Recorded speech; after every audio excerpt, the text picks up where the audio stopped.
Meu Deus, fala isso não, pastor. Gente, eu não sei pedir costume não, gente. Eu soube me soltar muitas vezes, mas quando é a hora de entregar a palavra, a gente treme, porque a responsabilidade é grande. Mas é muito bom, porque a gente entende que é o temor do Senhor, né? E a responsabilidade é grande de pregar a palavra do Senhor. Mas o Senhor ele me deu uma palavra nessa noite. Mas eu quero dizer que o Senhor já está aqui neste lugar e já dá para sentir a presença dele. Como a pastora falou e como foi o congresso, né? Nós falamos sobre ouvir a voz de Deus. E o Senhor já está falando desde o momento em que iniciou esse culto, né? E para aqueles que já se prepararam, já saíram com o propósito de casa, já adoraram o nome do Senhor, acredito que já ouviu a voz de Deus antes mesmo de sair de casa. E quando chegou aqui, o Senhor já estava aqui operando neste lugar. Eu quero te convidar a abrir sua Bíblia lá em Ruth, né? E eu estava perguntando para Deus, meu Deus do céu, onde é que eu vou? O que eu vou pregar? O que eu vou falar? Né? E aí eu abri a Bíblia e o Senhor me deu essa palavra. E confesso que eu nunca preguei, nunca falei sobre Ruth. Eu conheço a história de Ruth, né? Mas nunca parei para analisar realmente como que foi a situação. E nunca preguei sobre Ruth, mas o Senhor, Ele falou comigo, eu creio que vai falar com os irmãos também. Aleluia. Porque Ruth geralmente é um tema, né? Um texto geralmente pregado em cultos milênios, né? Mas o Senhor, tudo aquilo que está escrito na palavra, o Senhor serve como um aprendizado para todos nós. Independente de homem, de mulher, de criança, o Senhor Ele fala através da sua palavra em qualquer situação, em qualquer circunstância. Porque a palavra do Senhor é uma palavra viva, né? E vem para trazer transformação, vem para trazer renovo e libertação. E eu creio que nessa noite não será diferente. Eu quero te convidar a ler comigo. Vamos ler tudo junto, na versão ali de telão. Glória a Deus. Ruth, no capítulo 1, versículo 1 vai dizer: na época em que os juízes lideravam, houve fome na terra. Um homem de Belém de Judá foi viver com a sua mulher e com os seus 2 filhos por algum tempo nas terras de Moabe. O homem se chamava Elimeleque, e a sua mulher Noemi, e seus 2 filhos Malom e Equilion. Eram efrateus de Belém de Judá. Chegaram a Moabe e passaram a viver ali. Elimeleque, marido de Noemi, morreu, e ela ficou com os 2 filhos. Estes se casaram com mulheres moabitas, uma chamada Orfa e a outra Ruth. Depois de terem vivido lá por quase 10 anos, morreram também Malom e Quilion, e Noemi ficou sem os 2 filhos e sem o marido. Só até aqui. Esse texto aqui é um texto muito conhecido. Acredito eu que você já ouviu ministração, palavras sobre esse texto, sobre essa história, sobre essa família. E é um texto muito conhecido porque vai falar sobre amizade, vai falar sobre um posicionamento, uma decisão, vai falar sobre uma escolha, vai falar sobre um amor, né? Só que quando nós abrimos a nossa Bíblia, no livro de Ruth, a primeira coisa que a gente vai se deparar é com o período. Primeira coisa que a gente bate o olho quando nós abrimos a nossa Bíblia e abrimos no livro de Ruth, nós nos deparamos com uma época. O que época é essa? É a época dos juízes. No período em que Josué morre, os anciões falecem, o povo, eles perdem uma referência de um homem de Deus. No período em que o líder morre, aquele povo perde um exemplo, um homem que era exemplo, um homem que era servo de Deus, que estava ali liderando o povo. A partir do momento que esse homem morre, aquele povo perde essa referência de homem de Deus. E o que acontece quando ele morre? aquele povo tinha o costume de que, quando se ausentava aquela pessoa a qual foi selecionada para dirigir ou guiar aquele povo, se ausentava, aquele povo já tinha tendência em se inclinar para o pecado. A partir do momento em que Josué morre, aquele povo se inclina para o pecado. Já era a tendência do coração daquele povo se inclinar, mudar os seus caminhos. E lá em Êxodo 32 vai nos mostrar que isso é real e que isso acontecia. Aonde, Yuri? Quando Deus chama Moisés para subir ao cume do monte, e o Senhor lá em cima daquele monte, Ele vai dar algumas ordenanças para Moisés. E a primeira ordenança é: Moisés, preserve o sábado. E o segundo, Deus entrega a Moisés a tábua das leis, ou, como você bem conhece, os mandamentos.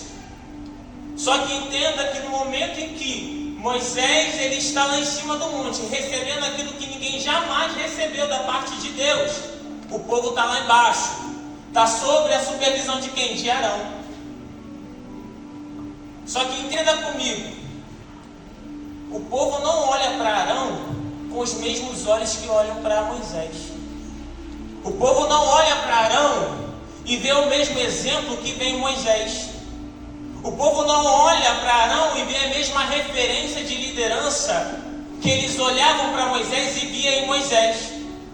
E sabe o que vai acontecer? A palavra vai dizer que eles chegam até Arão e eles vão dizer: Arão, o nosso líder, o homem que nos tirou lá do Egito, o homem que nos tirou da escravidão, ele subiu lá e agora ele tarda a descer. E eles vão chegar para Arão e vão dizer: levanta por favor um bezerro de ouro para nós. Entenda comigo que no momento em que Moisés se ausenta, o povo já se inclina para o pecado. Foi só o tempo de Moisés subir e deixar o povo sozinho que o povo já quer mudar as rotas, que o povo já quer se inclinar para aquilo que desagrada o nome do Senhor. E eu achei isso muito interessante. Só que Deus, Ele tem duas formas. Ele tem dois métodos e suas maneiras de trazer o povo de volta. Quando nós lemos a Bíblia, em várias situações nós vamos ver que Deus ele tinha alguns métodos e algumas formas de trazer o povo de volta. E que métodos e que formas era essa? Quando o povo começava a se inclinar para o pecado, o Senhor permitia que seus inimigos viessem e atingissem aquele povo. Quando o povo começava a mudar os seus caminhos, Deus ia lá e permitia aquele povo ser tocado. Essa era uma forma. E qual que era a outra? Quando Deus não permitia que os inimigos tocassem naquele povo, sabe o que Deus permitia? Que a crise chegasse. Deus permitia que a crise chegasse para que aquele povo se voltasse novamente para Ele. E com isso eu já entendo que às vezes Deus permite a crise chegar para que nós venhamos voltar novamente para Ele.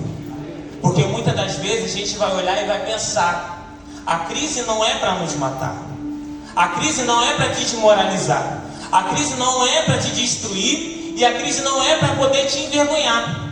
Mas muitas das vezes a crise é a ferramenta de Deus para te dizer que Ele está com saudade de você.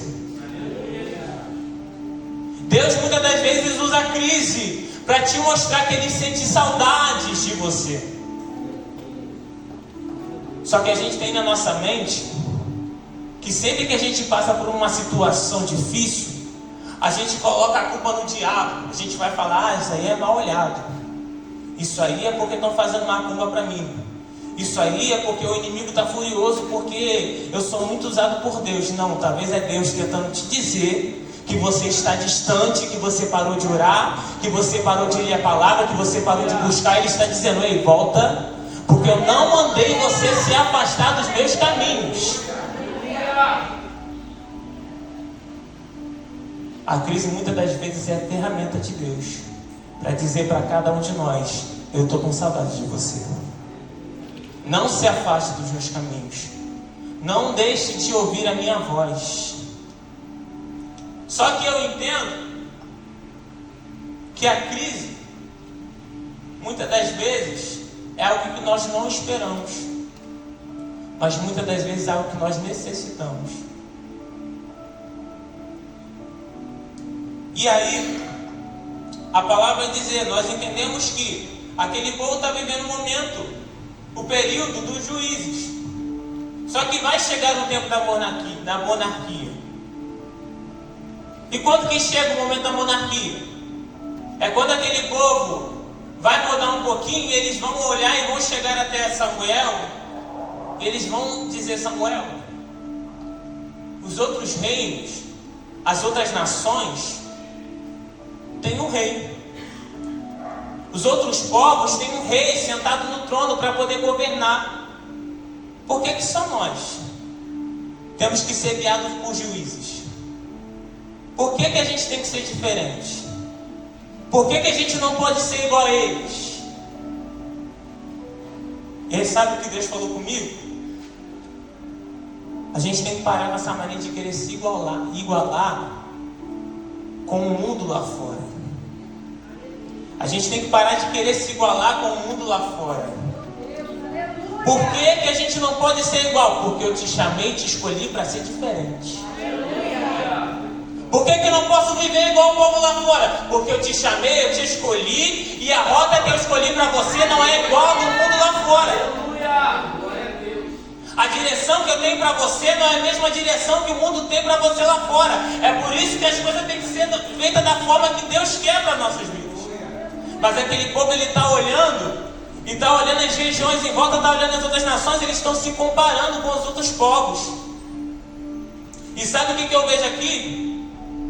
Israel, eles estão se comparando porque eles não conseguem entender. Eles não conseguem compreender qual é a visão que Deus tem deles diante. Qual é a visão que Deus tem de Israel? Aquele povo não consegue entender quem eles são perante do Senhor. E eu entendo que quando eu não sei, ou quando eu me esqueço quem eu sou perante de Deus, no momento em que eu deveria ser livre, eu acabo sendo cativo. Quando eu não entendo quem eu sou diante de Deus, aquilo que era para trazer liberdade, traz aprisionamento. Por quê?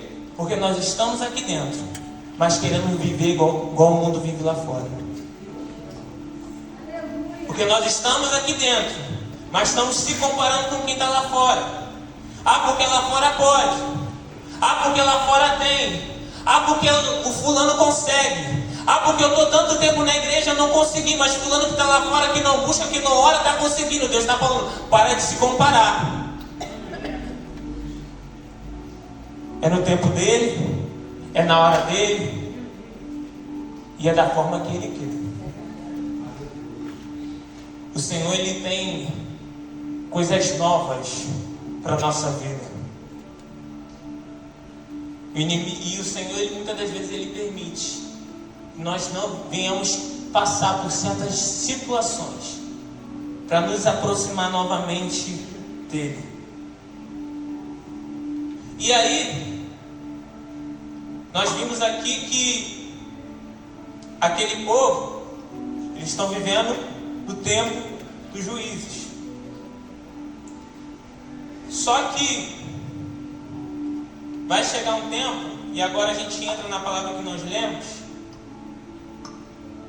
vai dizer que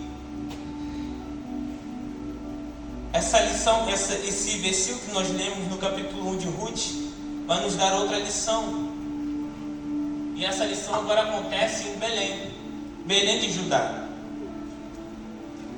E o que Belém de Judá tem? Belém de Judá é um lugar de produção.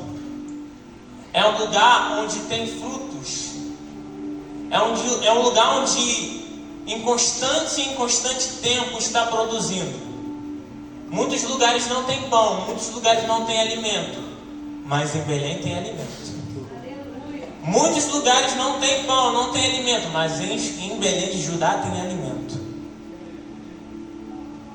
E aí, poderia faltar pão em qualquer lugar, poderia faltar comida em qualquer lugar, mas se você fosse para Belém de Judá, lá você iria encontrar. Só que a palavra está dizendo aqui que agora Belém de Judá está passando por um momento de crise. Está passando por um momento difícil. Por quê? A palavra diz: e houve fome na terra. Só que, trazendo para a nossa vida de hoje, Belém de Judá é um lugar onde era chamado casa de pão. E esse termo foi colocado por quê? Esse adjetivo foi colocado sobre Belém por conta daquilo que ele produzia, por conta daquilo que o lugar produzia. E muitas das vezes, pastora, nós recebemos esse adjetivo de casa do pão porque a gente às vezes tem muito para dar, muito de Deus, muito cheio, muito unção. As pessoas começam a denominar certas pessoas como casa do pão, porque sempre tem alimento. Só que se esquece que a crise chega para qualquer um. A crise chega para qualquer um. E agora em determinado lugar onde é chamado casa de pão, não tem mais pão para dar. Sabe o que eu entendo? Existem pessoas que estão em constante produtividade. Sempre tem uma palavra para dar. Quando abre a boca para louvar, enche a igreja com tanta glória que, meu Deus do céu. Só que o tempo de crise chega. Só que o momento que a gente tem que entender, uma coisa que a gente tem que entender é: o problema não é estar vivendo um momento de crise. Por quê? Porque o desânimo pode chegar, as lutas podem chegar, a fraqueza pode chegar. Você é ser humano, a fraqueza pode chegar até você, as lutas podem chegar até você. Você pode ficar desanimado, pode acontecer. Só que sabe qual é o problema? O problema não é passar um momento de crise. O momento é que tem pessoas que estão passando um momento de crise, estão colocando uma capa e estão fingindo que nada está acontecendo. E é aí que a gente tem que ficar atento. Porque a gente denomina pessoas a casa do pão. Por quê? Porque está sempre cheio. Só que às vezes, a casa do pão que a gente denomina, na verdade já tem muito tempo que não ora. Ah, é cheio por quê? É casa de oração. Por quê? Porque está sempre orando. E existem pessoas que só estão carregando o título, só estão carregando o adjetivo, mas o pão há muito tempo já que não tem. Tem gente que está carregando o nome de casa do pão, mas tem muito tempo que já não carrega mais o pão. Tem gente que está carregando o nome de casa de oração, mas há muito tempo já que em sua casa não dobra o joelho para orar. Tem gente que está carregando o nome de casa do pão, mas que já não busca há muito tempo o alimento. E aí sabe o que faz? Para não se sentir envergonhado, para não passar vergonha, fala: não, eu sei que na minha casa eu não estou buscando. Eu sei que na minha casa eu não jejuo, eu não oro, eu não leio a palavra, mas lá fora o povo me conhece como alguém que é cheio, como alguém que tem unção. Então eu tenho que permanecer nessa postura. Eu tenho que permanecer nessa posição. Só que Deus vai falar uma coisa: o inimigo ele não tem medo de título. O inimigo ele não tem medo de posição. Não importa o nome que você carrega. Não importa se fulano está dizendo que tem unção. Não importa se fulano está dizendo que você é cheio. Você sabe, Deus também sabe o quanto você está precisando.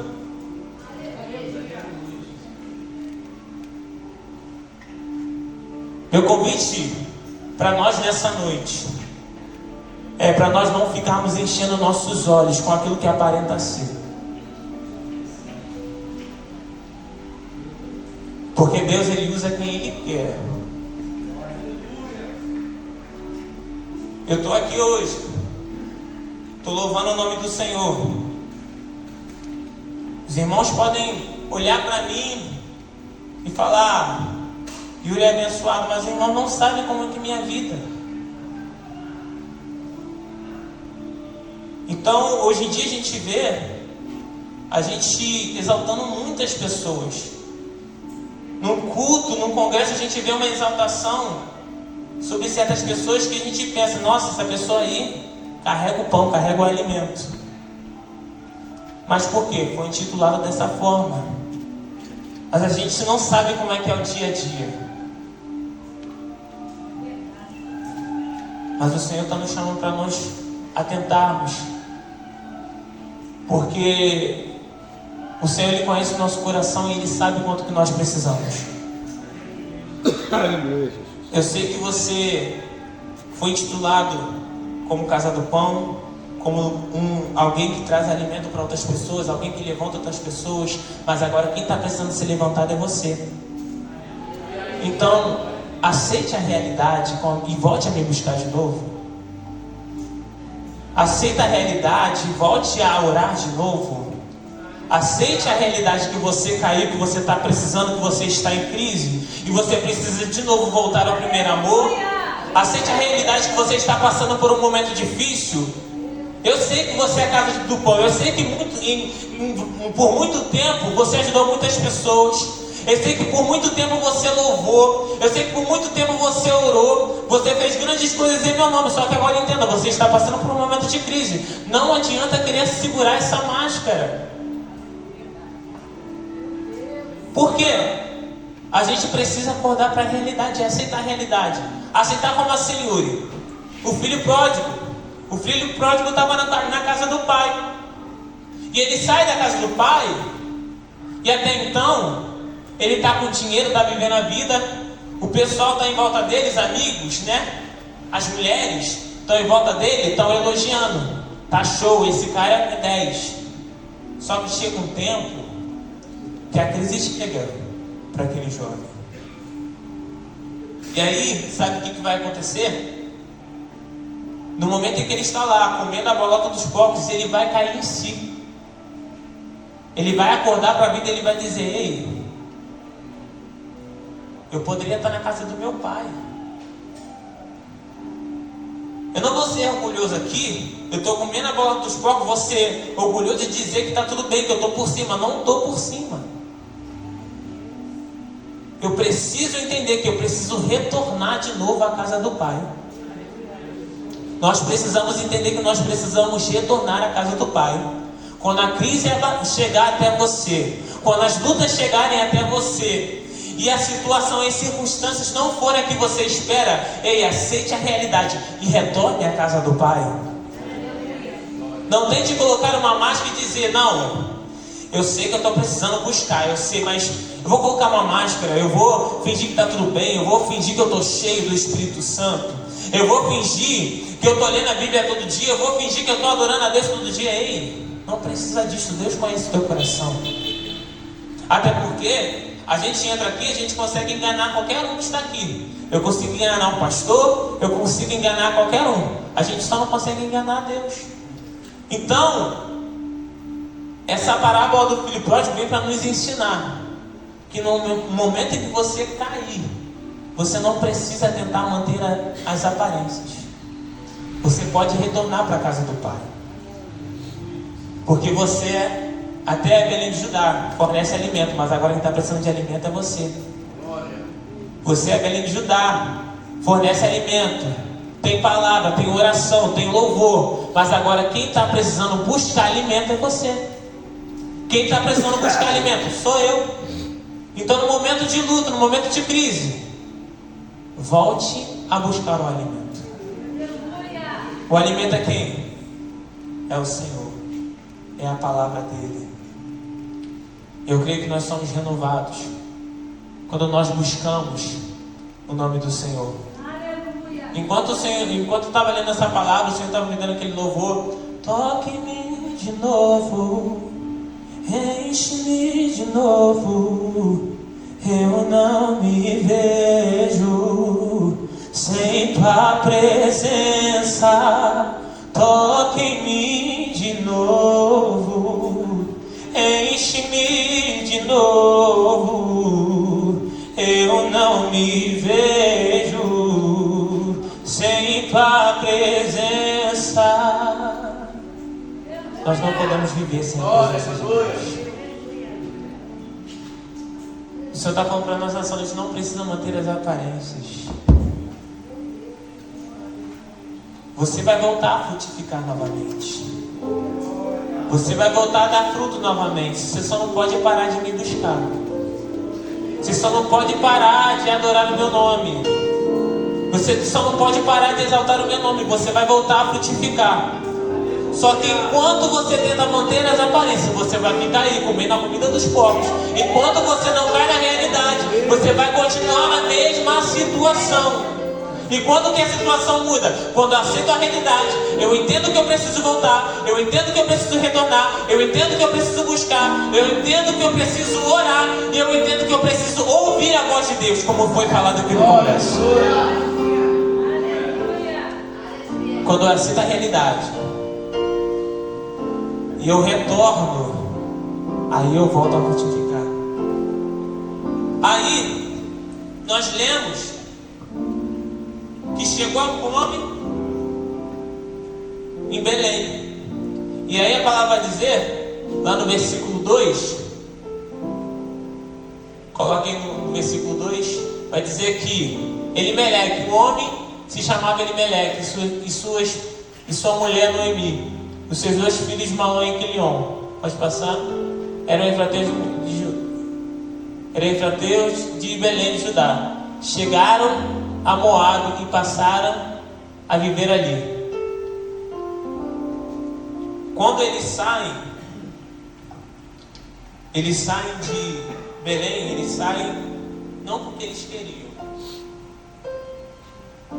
Elimeleque, ele não sai de Belém porque ele queria. Na verdade, ele não queria sair. A verdade é que a crise chegou e agora eles estão querendo sair da crise, fugir da crise, fugir da situação. Ele não queria sair. Só que a palavra vai dizer que ele vai com o intuito de passar um tempo. Elimeleque, ele sai de Belém de Judá e ele vai para Moabe com a intenção de passar um tempo. Eu não sei se você consegue entender isso aqui, mas a ideia dele não era ficar, era passar um tempo. E quando eu li isso aqui, eu achei muito lindo, sabe por quê? Por quê? Porque quem já pisou em Belém não se acostuma em viver em Moabe. Quem já viveu em Belém não se acostuma e não consegue viver em Moabe. Ele foi com o intuito de passar um tempo. E a palavra diz, eles passaram um tempo ali. O intuito na mente dele, ele ia só passar um tempo. Por quê? Porque Moabe é até legal, tem até entretenimento, chama até atenção, mas o alimento é só em Belém. Moabe é até legal, mas a presença de Deus só tem em Belém.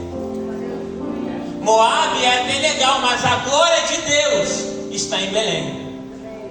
E sabe o que eu vejo, pastora?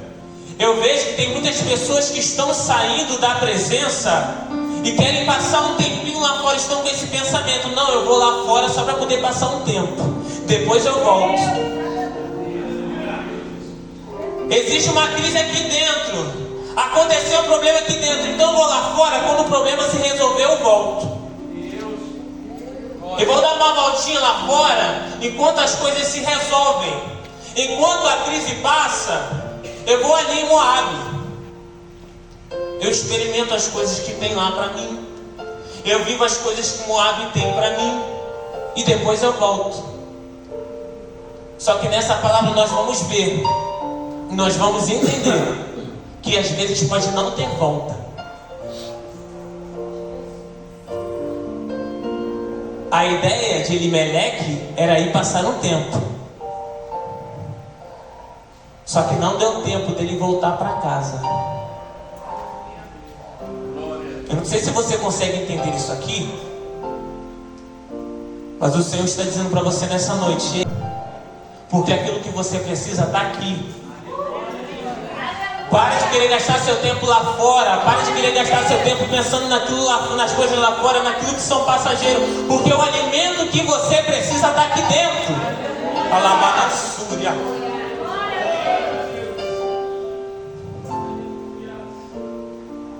Cuidado para o tempo não acabar antes de você conseguir voltar para casa. O filho pródigo conseguiu voltar para casa.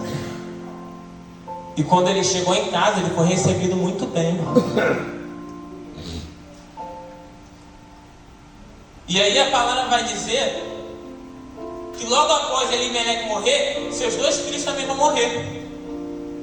Malom e Quilion vão morrer também. E aí eu fui pesquisar, falei, Deus, mas por que eles morreram? A palavra não está dizendo o porquê que eles morreram, qual foi o motivo da morte deles.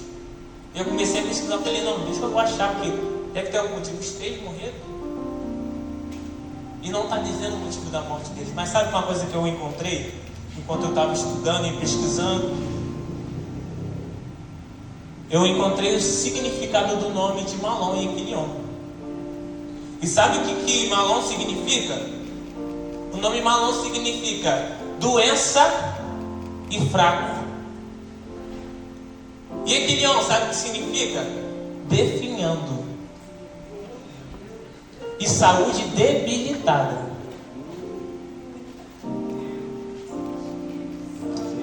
Eu achei interessante isso aqui porque a gente vai olhar e nós, muitas das vezes, nós julgamos o nosso irmão. O irmão saiu de Belém, foi para Moabe. Chegou lá em Moabe, o nosso irmão morreu. E a gente vai olhar lá.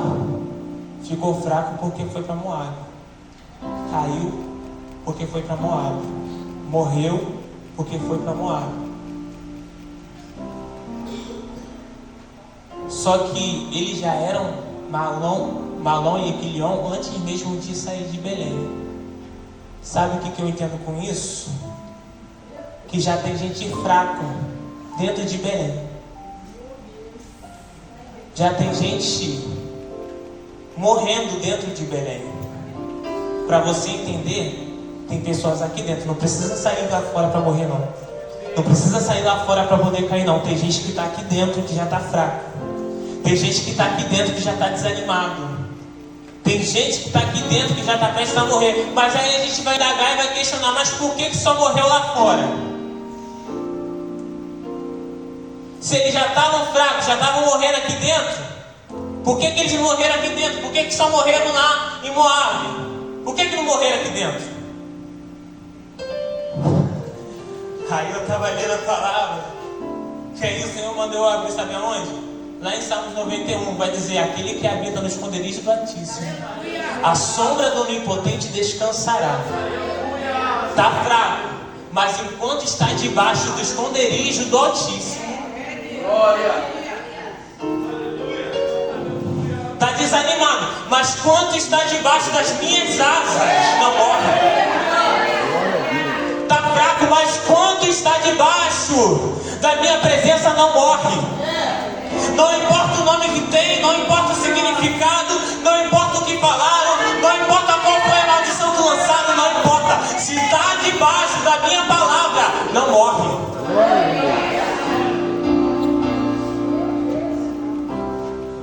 Eu achei isso muito interessante.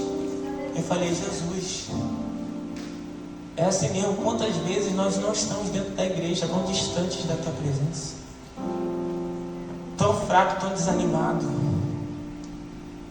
Mas o Senhor falou comigo: mesmo fraco, enquanto você permanece, eu te sustento.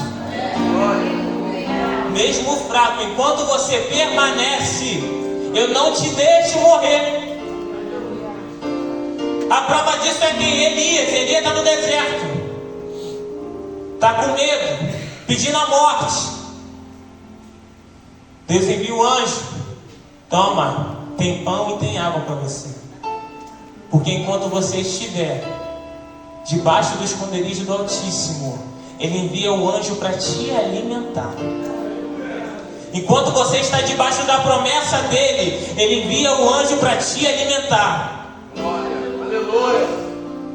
Mas no momento que eles saem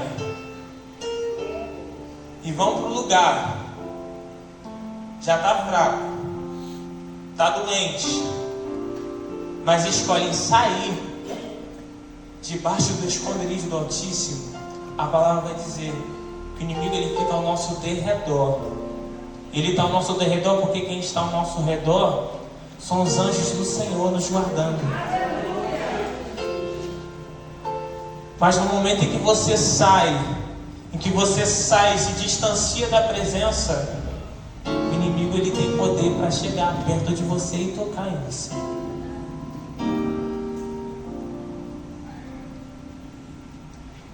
E o Senhor está dizendo para nós nessa noite, mesmo fraco, mesmo desanimado, não se afaste de mim. Porque enquanto você permanece perto de mim, eu estou cuidando de tudo. Enquanto você permanece perto de mim, eu estou cuidando da tua casa. Enquanto você permanece perto de mim, eu estou cuidando da tua vida, da tua família. Oh, glória. Eu estou cuidando de tudo. Só permanece. Permanece no lugar que eu te coloquei. Porque no lugar onde eu te coloquei é o lugar onde eu vou prover o alimento para você. Não importa a situação, não importa a circunstância que você está vivendo agora. Porque as circunstâncias que você está vivendo agora são as consequências da sua atitude. Mas vai passar. O problema é que a gente faz as coisas, as consequências vêm e a gente quer fugir. Não adianta fugir. Fica na posição. Fica na posição que o Senhor te colocou. O alimento vai chegar até você. E agora, eu já encaminho para o final. Noemi agora se encontra sem seu marido e se encontra sem seus filhos. E a palavra vai dizer que quando eles morrem, Noemi recebe a notícia que agora as coisas já estão se resolvendo lá em Belém. Noemi ela vai voltar. E Noemi vai dizer para suas noras: ei, volta para a casa de vocês. Pode voltar para os deuses de vocês. Aí historiadores vão dizer que na divisa de Belém com Moabe, Orfa vai chegar, vai dar um beijo em Noemi e vai voltar para casa. E eu entendo que tem momentos que a gente tem que ter maturidade para entender que vão ter pessoas que vão estar próximos de mudar de vida, mas vão querer voltar para o seu passado. Você ajudou, você aconselhou, você deu palavra, você alimentou, você ensinou, mas agora é o momento da escolha. E você tem que entender que às vezes a pessoa vai escolher voltar para trás, vai escolher retroceder. E muitas das vezes a gente fica frustrado. Ai, fulano me deixou. Não fica não, você fez a sua parte. Você pregou a palavra de Deus. Só que da mesma forma que Orfa, ela decide retornar ao seu passado, a palavra vai dizer que Ruth chega para Noemi e fala: nem adianta, porque eu vou contigo. Aonde tu pisares, pisarei eu. O teu povo é o meu povo, e o seu Deus é o meu Deus.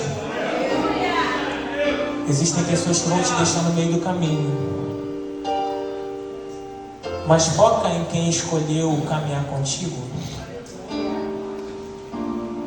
Não fica preso em quem está preso no passado, não. Mas foca em quem Deus colocou do seu lado para estar alinhado no mesmo propósito.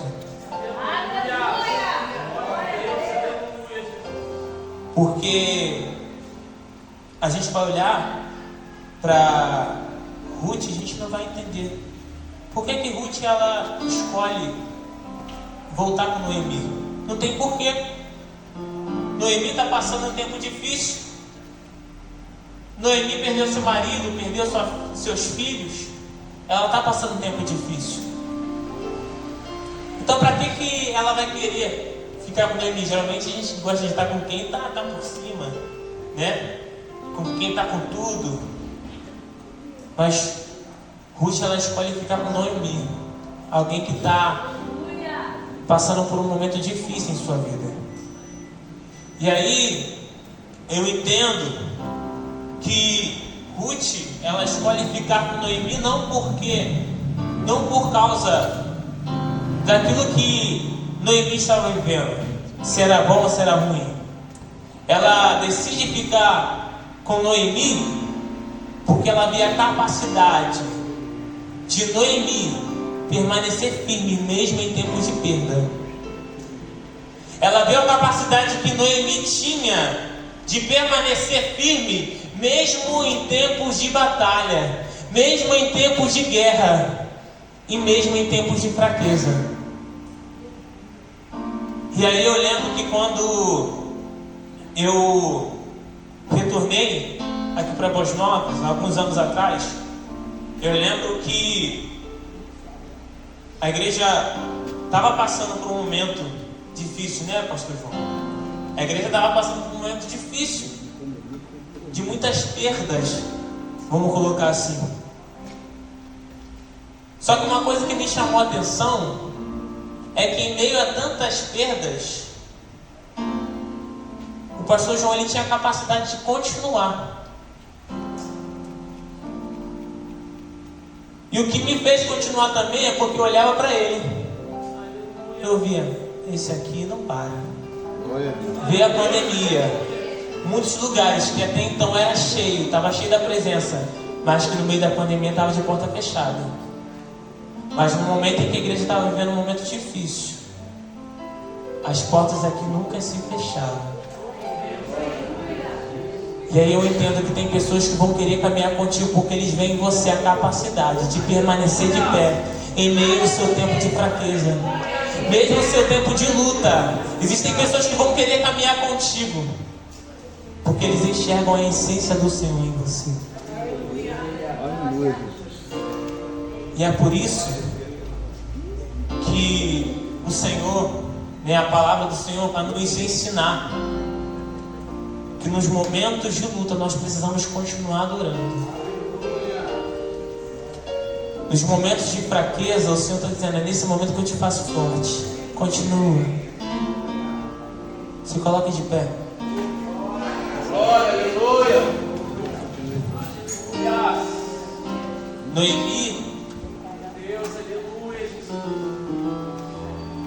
Vamos dizer que ela ganhou uma alma para Jesus. Porque ela fez a diferença não porque ela estava por cima, mas porque mesmo no tempo difícil da vida dela, ela preferiu e escolheu ser diferente. Ela poderia murmurar, ela poderia questionar, ela poderia reclamar. Mas Ruth olha para Noemi e vê algo diferente. Glória a Deus. Eu não sei qual é a dificuldade que você tem passado. Eu não sei qual é a luta que você tem passado. Eu não sei qual é a situação, o momento que você tem vivido. Mas o Senhor te convida nessa noite a não parar. O Senhor te convida nessa noite a permanecer. Ele está dizendo para mim e para você nessa noite: enquanto você permanece em Belém, eu tenho pão para alimentar você. Eu tenho pão para alimentar você. Na tua fraqueza eu te faço forte. Nos seus momentos de tristeza eu vou te trazer alegria. No momento que você estiver fraco eu vou te sustentar. Só não saia da posição que eu coloquei você. O vento não me derrubou, o medo não me parou, a guerra me feriu, mas a experiência ficou. E eu não me calei e não vou me calar. Enquanto houver fôlego vou adorar. Posso até ter caído na guerra, mas caído você não vai ficar. Sei que esse vento vai passar, e eu também sei que o teu milagre vai chegar.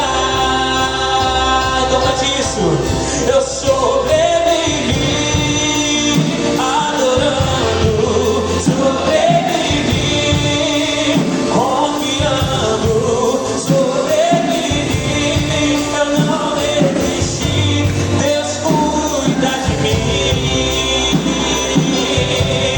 Eu sobrevivi, adorando, eu sobrevivi, confiando, sobrevivi, eu não desisti, Deus cuida de ti.